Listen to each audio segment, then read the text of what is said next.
कर्जा बढ़ता बढ़ता बढ़ता इतना बढ़ गया कि नौबत यह आएगी कि हमने अपनी 7 बीघे जमीन बेचनी पड़ेगी। मेरा नाम आकाश फौजदार है। मेरे पापा का नाम है चौधरी देशपाल सिंह। मेरे बड़े भाई का नाम है आशीष फौजदार। गांव हमारा उमरपुर है, थाना गंगोलक है, जिला सहारनपुर है।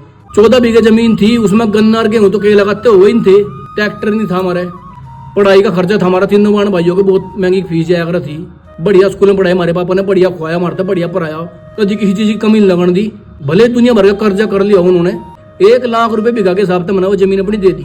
बस वो तो एक सौदा था भाई, जमीन फिलहाल तो 1 लाख रुपए के हिसाब से जमीन लिखवा लो, हमें पैसे दे दो, कर्जा कुर्जा दे देंगे लोगों का, और बाकी टाइम ठीक है जब हमारी जमीन हम वापस ले लेंगे अपनी। पहाड़ों में जाया करते बन गया, हिमाचल में सेब लेन तो होकर के था।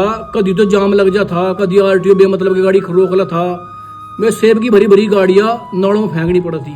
कभी ड्राइवर छोड़ के बैग जा था बीच में, पापा पर गाड़ी चलानी नहीं आवती, मैं फोन करा थे, मनते परेशान होते बहुत।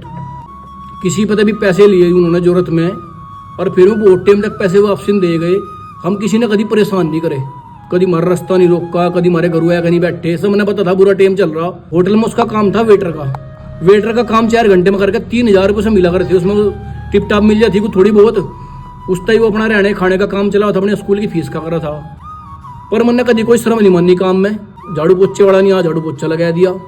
6000 रुपये मेरी नौकरी लगी। डेली का 4-5 किलोमीटर में पैदल चल के जाया करू था, पैदल चल के आया करू था। तो बड़ी बड़ी बहन थी, उसने सहारनपुर जो एंको का एक हॉस्पिटल था उसमें जॉब करी। ऑप्टोमेट्रिस्ट का कोई कोर्स है, चश्मे के नंबर चेक करने का। उसका यू था बेचारी का, अगवा पूरे दिन 20 रुपये में काम चला थी रोटी खाने में।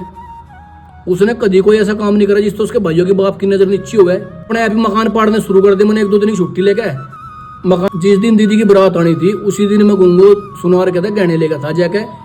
उसके बाद मेरी भाभी के रूप में हमारे घर में लक्ष्मी आई। अगर 10 लाख रुपए लगने थे, उसने 2 लाख में काम चालू करवा दिया एक। तो मेरा ये सारी कहानी बताने का मतलब यूँ है, इंसान ने सही नियत अपना लगा रहना चाहिए। वो ऊपर वाला नजर कभी नहीं फेरता। जो टाइम खराब हुआ है वो तो काटना पड़ा जरूर, पर बढ़िया टाइम आवे जरूर। और इतना बढ़िया आवे कि यकीन भी नहीं होता कि हमारा ऐसा टाइम ऐसा क्या था। ईमानदारी से साफ नियत अपनी मेहनत करते रहो, एक ना एक दिन बढ़िया टाइम आवेगा। राम राम।